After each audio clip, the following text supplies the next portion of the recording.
Okay, so for dessert we have the suspension. The suspension is quite easy to get once you understand all the parameters, so you have to use all the ultimate parts, because ultimate parts give you the most range, so this is straightforward. So here we start with the spring stiffness, spring length. I like my cars to be stiff, so the more stiff your cars, the easier it is to lose them, but at the same time the more reactive they are on the steering input. The stiffness also should depend on your weight, so if you have more weight, naturally the suspension stiffness is gonna be higher. If you have a lower car, try to lower the values, because if you have a super light car like 800 kilos, 900 kilos, and you try to max out the suspension stiffness, your car will just bounce off too much, because the dampers, the shocks, they will not be able to compensate for such a force from the suspension. Okay, if you want your car to be more compliant, especially if it's an old car like the 69 Mustang, you should decrease a bit the spring stiffness. But if you have a modern car that allows you to run high values of the shocks, there's no reason not to go with the stiffer suspension. Okay, so here you see I put the maximum on the back to rotate it a bit more, so for the car to be a bit more playful and oversteery. And the front is, well, almost maxed out, but enough for you know, for the absorption of the body movement when I brake, when I corner at the same time, so the front is a bit more predictable. The spring length is easy thing to get, so basically, well, I try to look at the wheel, and if it just barely touches the arch, if there's a slight amount of room, this is good for me. This looks like a race car. Okay, if the wheel sticks out from the fender, well, there's a problem. Then we have the stabilizers. By stabilizers, the devs meant the anti-roll bar. So the anti-roll bar is a bar that connects the suspensions of the two wheels of the same axle. So it's a bar that goes from one wheel to another. What it does, basically, you have a bar that's connected like this between the two wheels, okay? And when one of the wheels on which the body of the car drops is pressed, so the wheel goes up, it presses on the bar, the torsion bar just makes it so that the other link on the other hand that's connected to the wheel is pressed too, okay? So it's a rigid construction. So it makes so that when this wheel is loaded and it goes up, it does the same for the opposite wheel. Okay, so that means that instead of allowing the car to roll, okay, in this direction, it just tries to slam itself on the wheel that is in the opposite direction and is lifted with the torsion bar.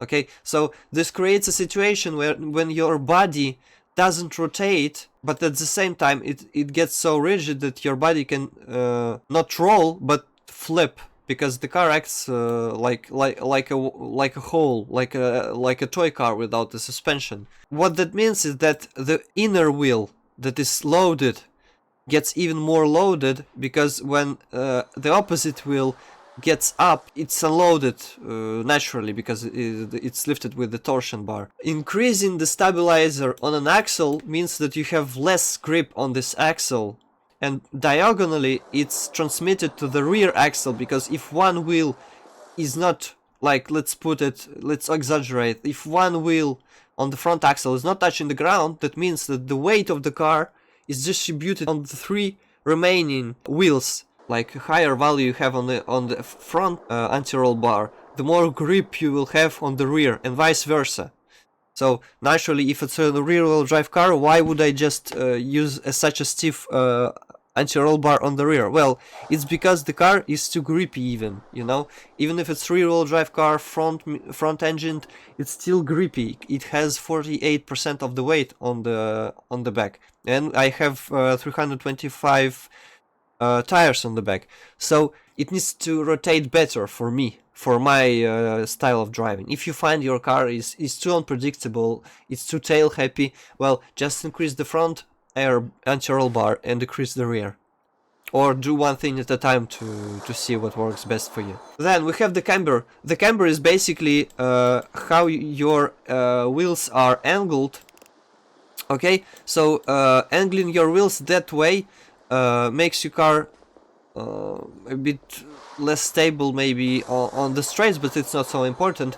It allows you to gain more grip in the corner when excessive lateral forces are applied. So those forces are applied when you just turn at a high speed or just turn in general at a certain speed.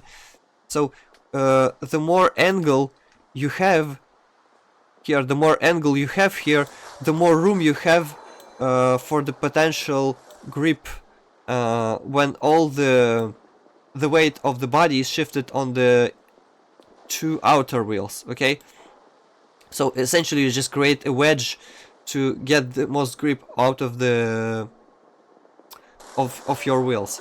So you don't need excessive values, you just need a tiny bit of values to compensate for that movement. Okay, and also bear in mind those values of the camber and other values, they are static. So in reality, if you just take a screenshot and measure this angle here, it's gonna be maybe like 1 or 2%. It's not 7. It's not 7. Sorry, degrees. I meant, of course, 7 degrees. So also bear in mind that while you don't have a lot of the angle on the front, it's preferable to have a bit of more angle on the front.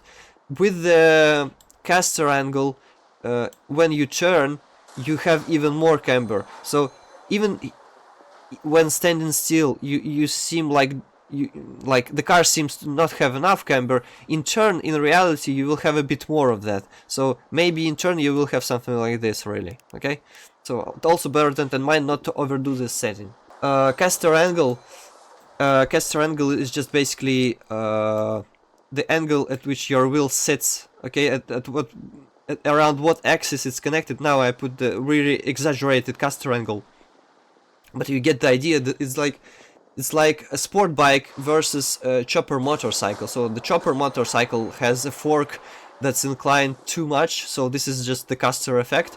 The faster it goes, the harder it is to steer, but the more stable it is. Okay, and it stabilizes itself more on the higher speed. When you have lower values, it's the opposite. The car is more nimble, but it's not so stable, let's say. But it doesn't play a role. I mean, I need the lightest steering for my builds, so I put my caster angle at minimum, and the minimum is an acceptable value. Like 7, 6, it's acceptable values. I wouldn't put 5.4. You can try, some cars allow for it, but I never get values of 10, 11 on my builds, and it works pretty good so far. Okay, so next up is the Ackermann angle, and when we talk about the Ackermann angle, we will also talk about toe at the same time. So let's start with the toe. You won't see it, it's not so pronounced. Basically, toe is how your car, is how the wheels of your car are angled according to your body axis. Okay, so if my wheels are like this is called toe in. Like if you imagine your toes and you do this is toe in. Okay, this gives you more stability at the speed on the straights, but it will be a bit less prone to turn. Okay, so on most of my builds I do quite the opposite. I usually make a slight toe out, and on the back I usually make a toe in. Okay, so those are positive values. So see, I have here plus 0.09, and here I have minus 0.09. Okay, having toe out on the front helps you a bit with the turning.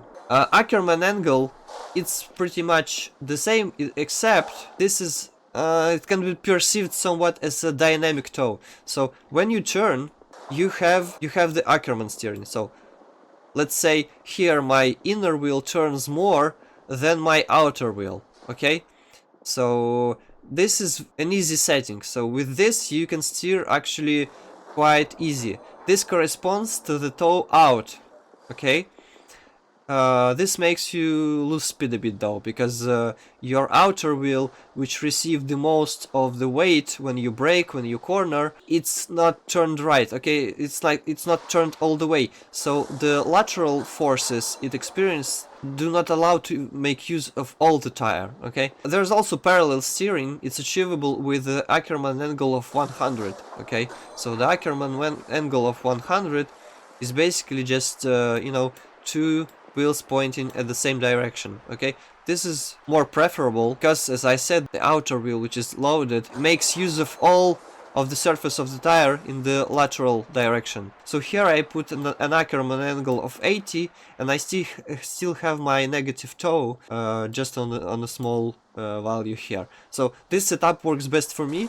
I find my cars to be a bit faster through the corners with the Ackermann of 80. You can put 90. This is what I run, and this is why I run it. And then we already talked about the braking force, but we didn't talk about the brake balance, okay? So we will skip the shocks for now. The brake balance is how much brake bias you have on the front wheels. With this setting you can define how your car will handle when you brake, basically. So if you have too much braking force on the front, that means that only front wheels, almost only front wheels, will brake. That means that the rear wheels will lose a lot of weight and grip. Well, in simulators they would just lock up. In this game it's hard to lock up rear tires because you have ABS or some kind of such an aid. But basically with all the pressure only on the front axle, you will just dive when you brake, so you will not be able to turn. Your wheels will be overloaded and they will refuse to turn. Simply, there's going to be just too much weight, and with the inertia of going forward, you won't be able to make use of this weight just by turning the wheels. Okay, it's pretty much the same behavior if you put too much brakes on the rear. There's no brakes on the front, there's just brakes on the rear. Your car will not rotate, it will simply straighten itself out when you brake. So what's a good value? Well, the good value for most of my builds is somewhere between 30 and 50. So I put 50 on the builds that have the weight distribution of around 50-50, okay? Even if it's 50-50, I would put even 55 on front brake balance to make a bit more weight on the front to compensate for this great 50-50 ratio. The more weight I have on the front, the more my brake bias is shifted backwards.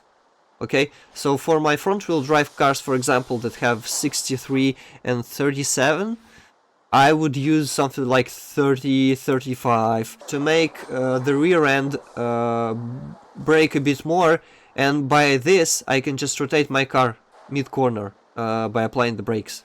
Okay, if there's too much on the front, I will not be able to do this. So you naturally just putting too much weight on the front is just an understeery car. So here on this Mustang build I have 40 brake balance on the front and 60 brake balance on the rear. Now finally we have the shocks. The shocks are called slow bump, fast bump, slow rebound, fast rebound. So let's start with what does what. Slow bump and slow rebound are the values that define how your body moves from your input. Okay, when you brake, when you accelerate, when you change direction. The fast bump and fast rebound are the values that are only activated when there's a fast impact. So the fast impact is it can be a jump, it can be some road imperfections, the curbs on a high speed. All of this is the fast are managed by fast bump and fast rebound values. So what's a slow bump? A slow bump is when your suspension gets compressed. So when you take, for example, if I brake, the weight of the car shifts on the front axle. So that's when slow bump is activated. Conversely, when I accelerate, the weight that unloads from my front axle is managed by the slow rebound. So this is the speed of how much well, it's not the speed, I will explain just a bit later. So this manages basically how fast it returns in its initial position. Okay, fast bump, it's the same. I take a curb at a high speed, my suspension is compressed very fast. This is fast bump that manages this.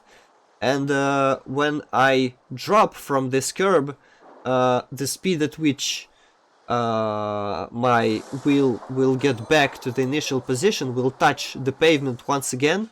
This is managed by the fast rebound. I put my values of my fast values at the half of what I have on my slow values. And now this is interesting, I will explain why I do so. So the numbers you see here is actually how much resistance, how much stiffness have your shocks, and how stiff are they to retain the force of your spring. Okay, so this slow bump, the higher I put it, the slower it will allow the spring to compress. Okay, so if I put it like almost at zero value, it's gonna be very bouncy.